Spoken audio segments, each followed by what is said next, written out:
नमस्कार,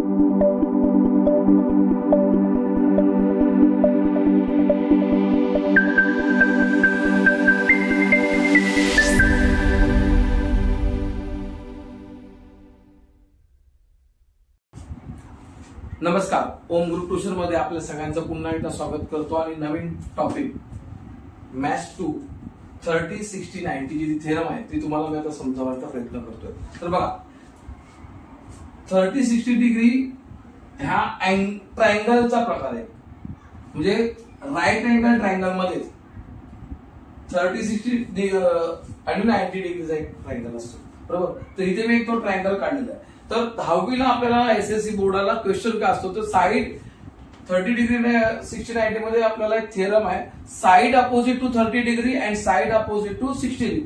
तर side opposite to 30 degree, 30 डिग्रीची अपोजिट साइड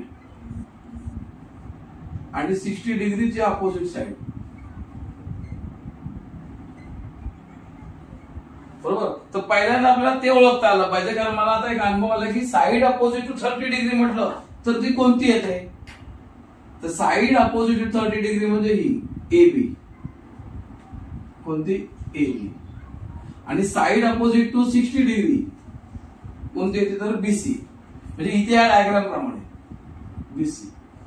नंतर side opposite to 90 degree, 90 डिग्रीची G opposite side आहे लक्षात घ्या ती आहे हायपोटेन्युअस. त्याला काय म्हणतो आपण,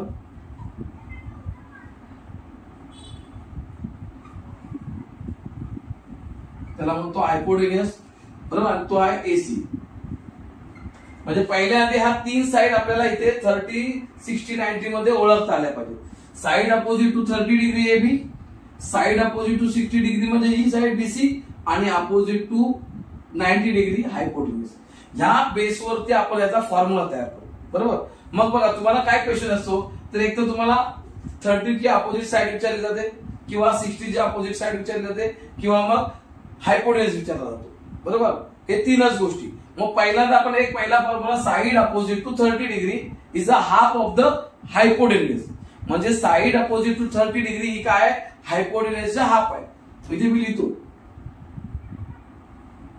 side opposite 30 degree is half of hypo, म्हणजे हायपोच्या अर्धी. मग आता हे जे सेंटेन्स आहे याच्यावरती जॉमेट्रिक ही झाली सेंटेन्स आहे.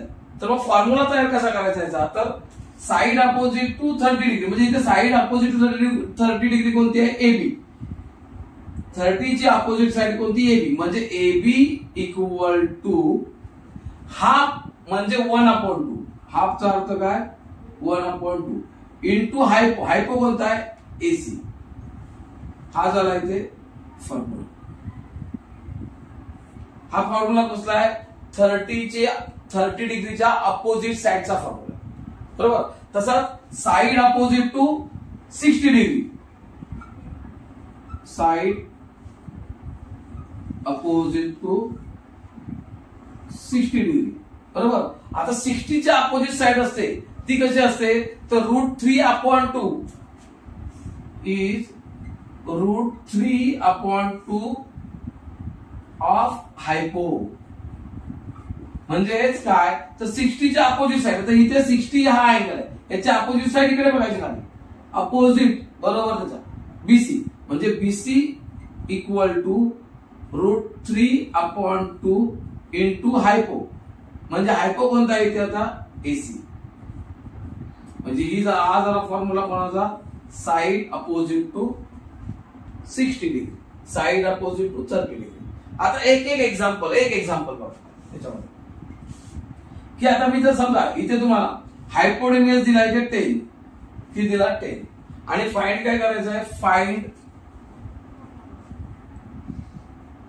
AB, बरोबर. या डायग्राम मध्ये AB फाइंड करायला सांगितलंय. AB is the side opposite to कोणाचे आहे, 30 डिग्री. मग इथे लिहा in triangle ABC by 30 degree, 60 degree, 90 degree.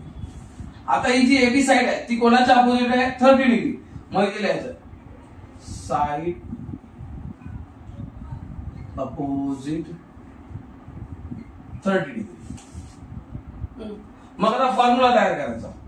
Opposite side 30 degree म्हणजे 30 डिग्रीच्या अपोजिट एबी. मग AB equal to 1/2 into hypo. बरोबर. म्हणजेच काय येणार 1/2 इंटू हायपो म्हणजेच कोणता एसी आणि 1/2 इंटू हायपो एसी म्हणजे एसी ची किंमत किती आहे 10. म्हणजे 2 ने डिवाइड केलं 2 × 2 5 म्हणजे किती आली 5. म्हणजे एबी इक्वल टू किती आलेले आहे 5. म्हणजे side opposite to 30 degree is half of the hypotenuse. बघा हायपोटेन्यूज किती आहे 10. मग एबी किती आहे 5 म्हणजे हाफ ऑफ द हायपोटेन्यूज. बरोबर. एक तर हे विचारलं जातं. समजा आता तुम्हाला इथे विचारलंय फाइंड. आता फाइंड सांगितलं फाइंड एसी म्हणजे आता हायपोटेन्यूज नाही. आता तुम्हाला सांगितलं हायपोटेन्यूज काय सांगितलं आणि साइड दिली. ही साइड दिली 4. एबी साइड दिलेली आहे किती 4. बरोबर. मग आता आपल्याला काय करायचं आहे हायपोटेन्यूज फाइंड एसी. बरोबर. मग पुन्हा तोच फॉर्म्युला. कारण काय साइड कोणती दिली 30 च्या अपोजिट दिली. साइड कोणती दिली 30 च्या अपोजिट दिली. म्हणून आपल्याला तोच फॉर्म्युला वापरायचा पुन्हा. मग पुन्हा हेच in triangle ABC by 30 degree 60 degree 90 degree side therefore side opposite 30 degree. बरोबर. मग 30 च्या अपोजिट साइड कोणती आहे एबी. जी आहे तीच घ्यायची. AB equal to half of the hypo. बरोबर. मग आता एबी ची व्हॅल्यू दिली आहे. एबी ची व्हॅल्यू दिली आहे 4 1/2 इंटू हायपो. हायपो म्हणजे एसी. बरोबर. मग आता 2 आहे इकडे इक्वल टू च्या राईट हँड साइडला आहे. तो कसा आहे डिवाइड आहे डिनोमिनेटर मध्ये. मग तो इकडे आला की काय होणार न्यूमरेटर मध्ये म्हणजे मल्टिपल होणार आहे एसी. म्हणजे इथे किती 8 इक्वल टू एसी. म्हणजे तुम्हाला एकाच फॉर्म्युल्यामध्ये 30 चा जो फॉर्म्युला आहे 30 च्या अपोजिट साइडचा फॉर्म्युला आहे हाफ ऑफ द हायपोटेन्यूज. त्याच फॉर्म्युल्यामध्ये आपण ती साइड पण काढू शकतो आणि हायपोटेन्यूज पण काढू शकतो. अशा पद्धतीने मी तुम्हाला पहिल्यांदा 30 चा शिकवलेला आहे. नंतर 60 चा पुढच्या रील मध्ये देणार किंवा व्हिडिओ मध्ये देणार. समजून घ्या. धन्यवाद.